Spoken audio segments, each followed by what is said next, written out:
everyone. Till now, in directing, we had completed meaning, importance, principles, elements, supervision, motivation. Now, in motivation, we will be doing need hierarchy theory. एक organisation में जब employees की need को fully satisfy करा जाएगा तो वो motivate होकर अपना बेस्ट देगा, वो बहुत इफ़ेक्टिवली वर्क करेगा. तो उसके लिए हमें उसकी नीड्स को समझना पड़ेगा. उसकी ऐसी कौन सी नीड्स हैं जिसे हम फुलफ़िल करके उससे बहुत अच्छा काम ले सकते हैं. उन नीड्स को समझने के लिए अब्राहम मास्लो ने एक नीड हायरार्की थ्योरी इन्वेंट करी. उसमें उनने नीड्स को 5 पार्ट्स में डिवाइड करा. जैसे आप देख सकते हैं, physiological needs, safety needs, love and belongingness, esteem and self actualization. First is physiological needs. इसमें कौन कौन सी नीड्स इंक्लूड होती हैं? ये बेसिक नीड्स होती हैं. Okay, these needs include basic requirement for survival and maintenance of human life. This include air, water, food, shelter, sleep, clothing, reproduction. These are physiological needs. Second is safety and security needs. These needs provide safety and protection from physical and economical needs. ये needs जो होती हैं वो हमें safety provide करवाती हैं जितने भी फिजिकल और इकोनॉमिक सिचुएशंस हैं उन सब से. फिजिकल सिक्योरिटी मतलब accident, illness, fire, and economic like हमारे pension plans, job security, these are safety needs. Next is love and belongingness. These needs are also known as social needs, belonging needs, affiliation needs. This include companionship, friendship. Once the people satisfy their physiological and safety needs, then the social needs become more active. जो last 2 हैं, इन जब ये satisfy हो जाती हैं तब उनकी एक नई नीड्स इन्वेंट होती हैं, that is love and belongingness. Next is esteem. जब उन्हें सोसाइटी में प्यार मिलने लगता है, फ्रेंडशिप होने लग गई, अब उन्हें रिस्पेक्ट भी चाहिए. Okay, these needs are related to respect and recognition. जब जो बेसिक 3 नीड्स हैं वो कंप्लीट हो जाती हैं तब उनकी एक और नीड इमर्ज हो जाती है, that is esteem needs. Okay, and the last is self actualization needs. This need refers to realizing और reaching to the aim of your life.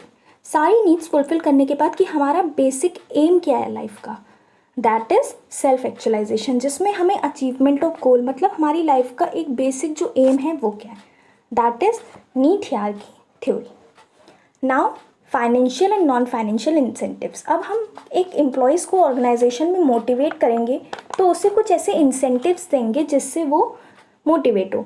तो जो इंसेंटिव्स हैं वो 2 पार्ट्स में डिवाइड है, financial and non financial. Financial incentives जो हम major कर सकते हैं पैसों में, मनी में, and non financial which can not be measured in money.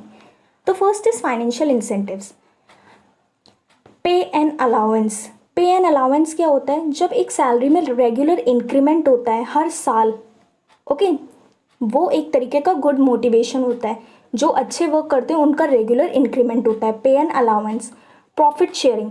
Organisation में प्रॉफिट जो है एम्प्लॉयज़ में और एम्प्लॉयर्स में शेयर हो रहा है बहुत अच्छे से, पर्टिकुलरली मतलब सब में इक्वली डिवाइड हो रहा है, दैट इज़ प्रॉफिट शेयरिंग. को पार्टनरशिप, इसे स्टॉक ऑप्शन भी कहते हैं, मतलब हम एम्प्लॉयज़ को अपनी पार्टिसिपेशन दे मैनेजमेंट में, ओके, दैट इज़ को पार्टनरशिप. बोनस दे सकते हैं हम, एक्स्ट्रा टाइम, एक्स्ट्रा जब वो टाइम पे बहुत अच्छा सा हमें एक्स्ट्रा रिवॉर्ड देते हैं, दैट इज़ बोनस.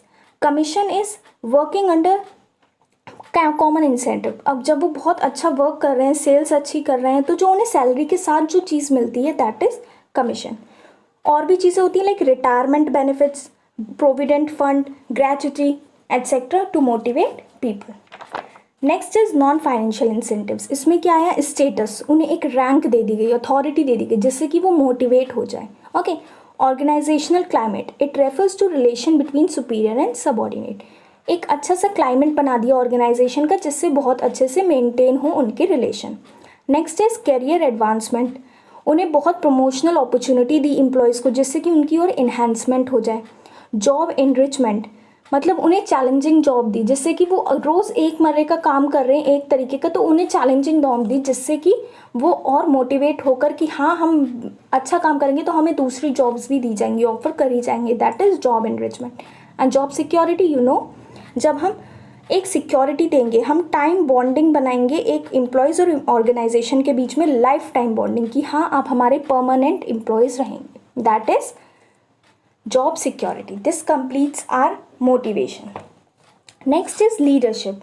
Leadership क्या होता है? Leadership is a process. एक तरीके के प्रोसेस है क्या, जब हम इन्फ्लुएंस करते हैं लोगों को, जब हम अपने ऑर्गेनाइजेशन में एक लीडर जब दूसरे एम्प्लॉयज़ को इन्फ्लुएंस करता है जिससे कि वो काम कर सके बहुत अच्छे से, that is leadership. So what is leadership? Leadership is a process of influencing others in such a manner to do what the leader wants them to do. जो लीडर करवाना चाहता है वो बहुत अच्छे से करवा सके, डांट के नहीं, उन्हें इन्फ्लुएंस करके, उन्हें उस चीज़ के मोटिवेशन देकर, अच्छे अच्छे फ़ायदे बताकर. Okay, that is leadership. Leadership के फीचर्स क्या होते हैं? It tries to bring change in behaviour. Behaviour में चेंज लाता है. कॉमन गोल अचीव करवाने में हेल्प करता है. ये कंटिन्यूस प्रोसेस होना चाहिए. ओके, हर टाइप की ऑर्गेनाइजेशन में होना चाहिए, हर टाइप के लेवल में होना चाहिए. परवेसिव, दैट इज़ कंटिन्यूस होना चाहिए. These are all leadership. Now comes importance of leadership. First is inspiring and guiding employees. जो लीडरशिप होती है, जो लीडर होते हैं, उनका सबसे मेन मोटिव ये होना चाहिए, जो वो उनके एम्प्लॉयज़ हैं उन्हें वो इंस्पायर करें, गाइड करें, इन्फ्लुएंस करें, जिससे कि जो एम्प्लॉयज़ हैं उनके अंदर एक एनर्जी बूस्टअप हो और वो काम करें बहुत अच्छे से. Next is secures cooperation of members. That is the leader develop the team spirit and convince the subordinate that they can achieve their goal only when the team goal can be achieved. उन्हें ये बताना चाहिए कि तुम particularly काम जब तक करोगे तब तक तुम अचीव नहीं कर पाओगे कुछ. तुम जब एक ग्रुप गोल अचीव करोगे, जब तुम टीम वर्क में काम करोगे तो you can do better. Next is create confidence. Leader should maintain a personal relation. उससे एम्प्लॉयज़ के साथ बहुत एक पर्सनल रिलेशन मेंटेन करना चाहिए. जिनमें कॉन्फिडेंस की कमी है उनमें बूस्टअप करे, जिनमें है उनमें और डाले. ओके, तो जब वो उनकी बातों को समझेगा एम्प्लॉयज़ की, उनसे पूछेगा, तो कॉन्फिडेंस बूस्टअप हो गई. Improves productivity. Leader develop cooperation confidence. Okay, leader जो है वो एक टीम वर्क भी गाइड कर रहा है, कॉन्फिडेंस भी डाल रहा है, मोटिवेशन भी डाल रहा है, जिन सबसे यूटिलाइजेशन जो है रिसोर्सेज का वो अच्छे से हो रहा है और प्रोडक्टिविटी इम्प्रूव हो रही है. Okay, improve job satisfaction. Leadership helps the employees to take right decision. जो लीडर्स होते हैं जब वो उन्हें बहुत अच्छे से इन्फ्लुएंस करते हैं, बहुत अच्छी तरीके से मोटिवेट करते हैं, तो वो एक हेल्प करते हैं उन्हें राइट डिसीज़न लेने में. जो जब भी मतलब कोई ऐसी सिचुएशन आ रही है जहाँ उन्हें नहीं समझ आ रहा है हम कौन सा डिसीज़न लें, तब लीडर्स हेल्प करते हैं, जिससे उनकी जॉब सेटिस्फैक्शन अच्छी होती है, जॉब सिक्योरिटी होती है. और इम्प्रूव टीम स्पिरिट. जब सब मिलकर एक साथ काम करेंगे, लीडर के साथ सब ग्रुप गोल अचीव करेंगे, तो टीम स्पिरिट आएगी. That is importance of leadership. अब आए different types of leadership. Leadership 3 तरीके की होती है. First is autocratic, democratic and free rein. Autocratic में क्या होता है? देखिए, इसे क्या कहते हैं? आई स्टाइल लीडरशिप. तो बहुत इजी तरीका है. आई स्टाइल मतलब मैं, सिर्फ मैं एक ऑर्गेनाइजेशन में कौन लेकर चलता है? एक superior. Okay, so here is under autocratic style of leadership a leader exercise complete control over the subordinate. Subordinates पे जितना भी कंट्रोल होता है वो सुपीरियर का होता है. ओके, इसमें फुल कंट्रोल सुपीरियर रखता है सबऑर्डिनेट पे. सारे डिसीजन सुपीरियर लेता है. कोई अथॉरिटी, कोई रिस्पॉन्सिबिलिटी को डेलीगेट नहीं करता है. ओके, सेंट्रलाइज्ड पावर होती है. इसके एडवांटेज क्या होते हैं? अब जब सब वो खुद करता है तो डिसीजन जल्दी ले पाता है, स्पीड बढ़ती है और सेटिस्फैक्शन होता है लीडर को. और डिसएडवांटेज क्या होता है? जो सबऑर्डिनेट्स हैं उनके अंदर बहुत फ्रस्ट्रेशन आ जाता है कि हमसे कुछ पूछा ही नहीं जाता है. जितने भी सबऑर्डिनेट्स हैं उनकी जितनी भी क्रिएटिविटी है वो सब डीमोटिवेट हो जाती है. ओके, और सबऑर्डिनेट्स का डेवलपमेंट हो ही नहीं पाता है. Next is democratic, participative and we style. We बोले तो सुपीरियर एंड सबऑर्डिनेट बोथ. इसमें क्या है? Involvement of subordinate. Under this style of leadership leader take decision after consulting with his subordinates. इसमें सुपीरियर सबऑर्डिनेट से पूछकर वर्क करता है.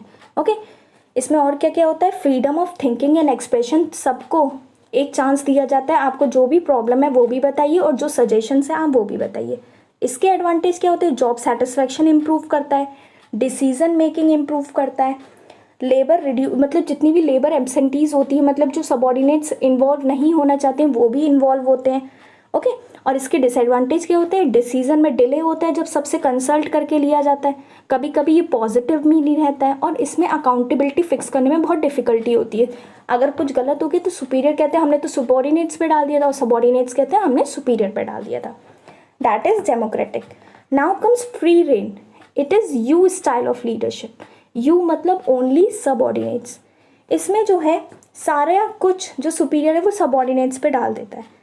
Leader delegates his complete authority to their subordinates, वो सारी पावर सब कुछ सबॉर्डिनेट्स पे डाल देता है कि you have to deal with every situation. Okay इसमें क्या होता है, free flow of communication, all the decisions taken by subordinate, build good relation between leader and subordinate. इसके एडवांटेजेस क्या हैं, जॉब सेटिस्फैक्शन होता है ऑब्वियसली।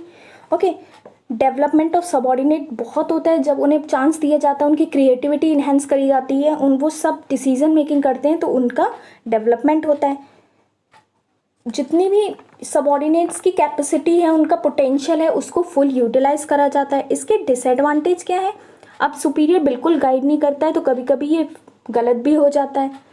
कंट्रीब्यूशन ऑफ लीडर बहुत गलत हो जाता है, क्योंकि कंट्रीब्यूट करता ही नहीं है लीडर, सब डेलीगेट कर देता है, तो उस वजह से कभी कभी कंपनी पे इफेक्ट भी आता है। This is all about different styles of leadership. Now in next video we will be learning communication. Till then revise this much, और आपको कोई भी प्रॉब्लम हो तो you can ask me in the comment box. Thank you.